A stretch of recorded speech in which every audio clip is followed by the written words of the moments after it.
the green light goes on and we are underway for the warm-up session here at the Sachsenring in Germany. Fingers crossed it's going to be a cool, calm day. Long gone is the rain, returned with bright, bright sunshine. 30 degree track temperature, 23 degrees, now 22 is the air temperature. Humidity, that's at 58% as well. And it is blowing in at the moment from the southeast, the wind at 6 kilometres an hour. But this is it, race day for the German Grand Prix. Fingers crossed it's going to be a good one. Well, uploading this directly after, but it's a bad one already for Fabio Di Giannantonio, who has stopped at the exit of the pit lane with the bike having a failure, and he's having to put it behind the barrier already. So 1 minute into the 10, he's already having issues out there. That is disappointing to see. Jorge Martin just getting his legs together, and away he goes out there on the circuit. Luca Marini is heading out too. 10 minutes only. That's as much as the MotoGP guys get now for warm-up. It used to be 20. Now we've cut it down to 10. Makes more sense to have a quick 10-minute warm-up session than a 20.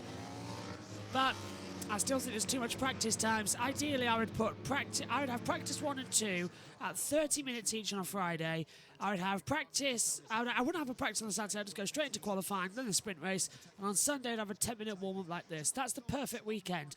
2 30-minute practice sessions, a qualifying, a sprint, and a 10-minute warm-up, then a race. So you have about 70 minutes of practice a weekend, 2 qualifyings, a sprint race, and a main race. Perfect action. Why they need to be 45 minutes, an hour long, I've no idea.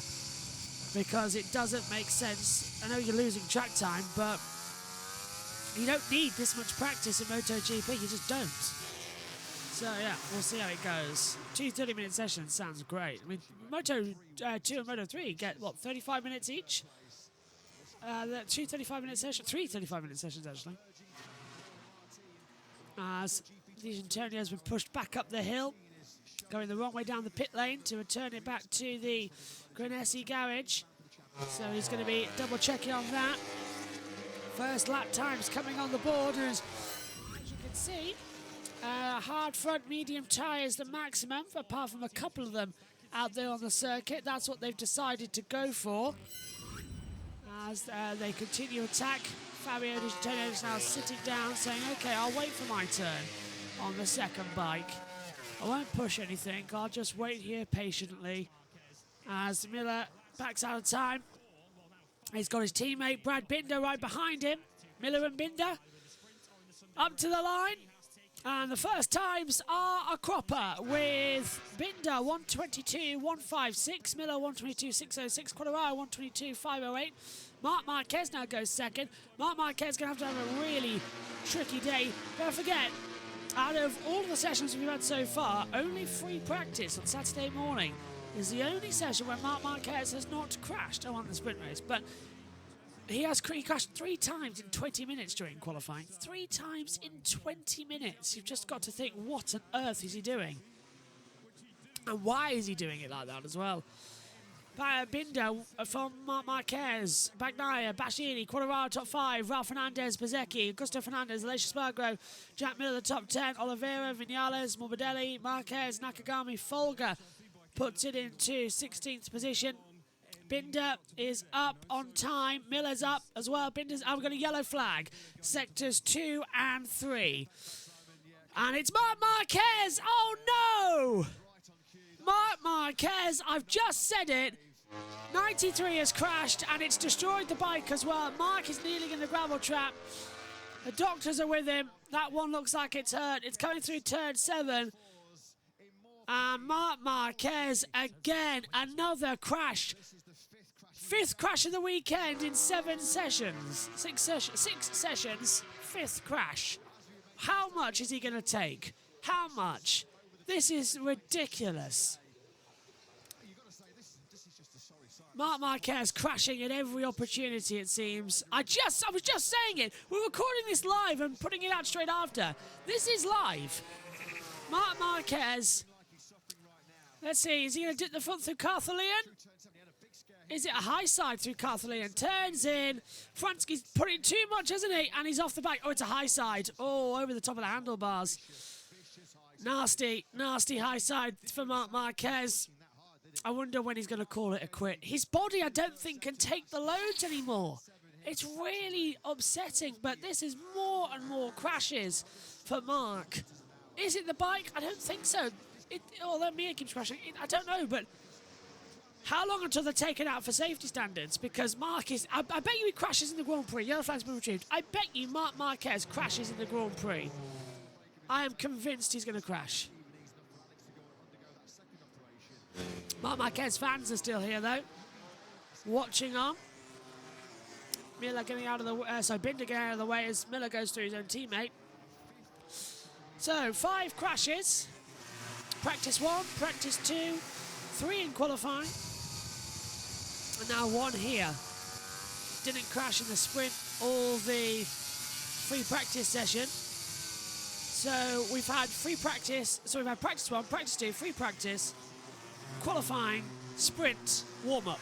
And he has crashed in practice 1, practice 2, 3 times in qualifying, and now the sprint. 6 times that's crashed. Matt Burt's wrong there. He has crashed 6 times. It's just unbelievable.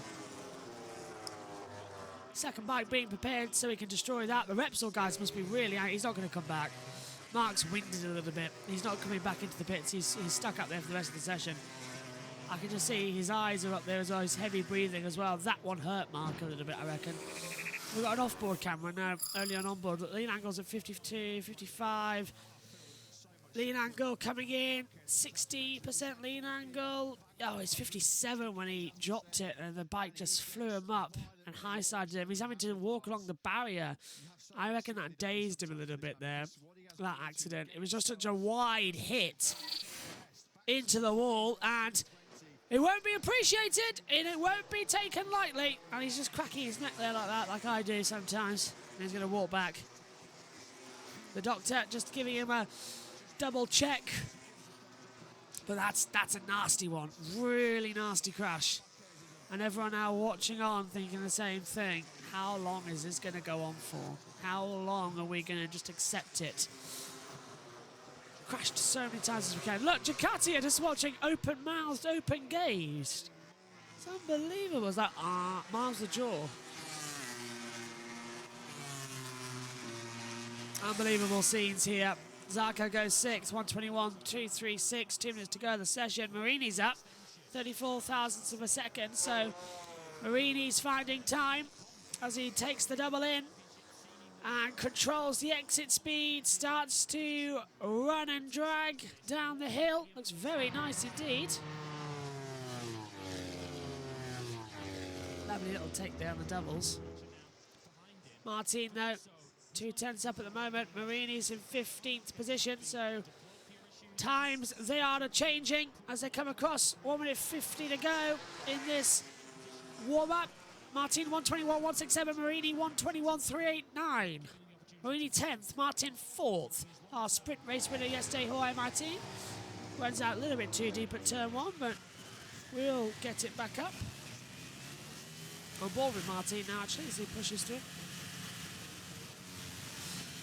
Continues the attacking edge. Continues to just sort of go, okay, let's see what you can do. Zarco's up the inside of Jonas Folger there on the gas bike. For Folger, Zarco on the Prima Pramac.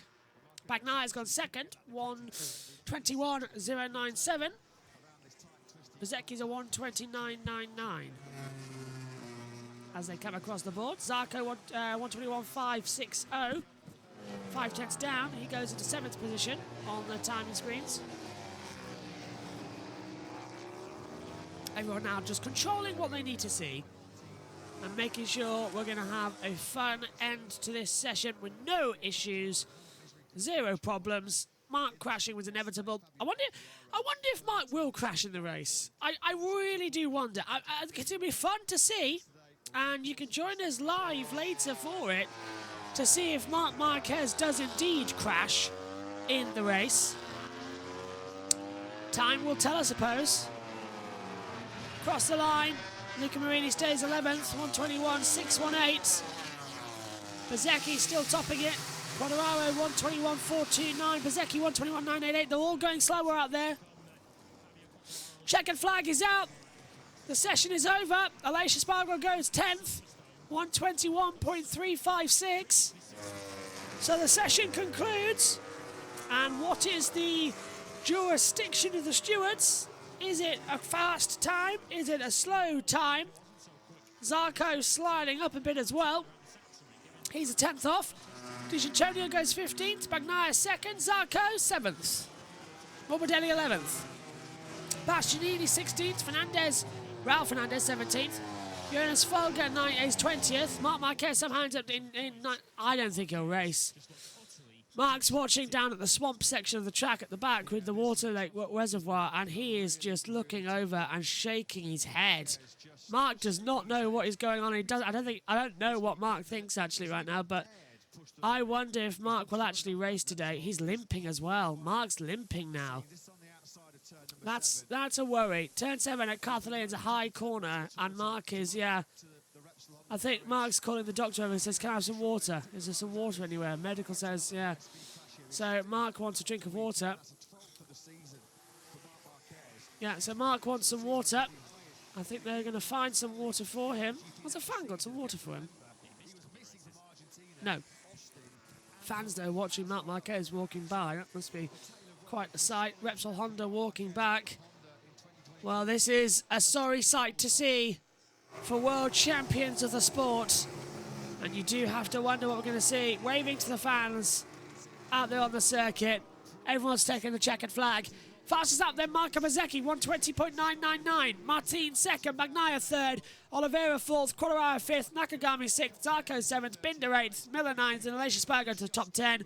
Morbidelli 11th, Marini is 12th, then Alex Marquez, Augusto Fernandez, Fabio Di Giannantonio, and Ed Bastianini. Then followed on by Raul Fernandez, Maverick Vinales, Marc Marquez, and Jonas Folger. And that's the game. We'll see you later for the race of Moto3. Bye-bye.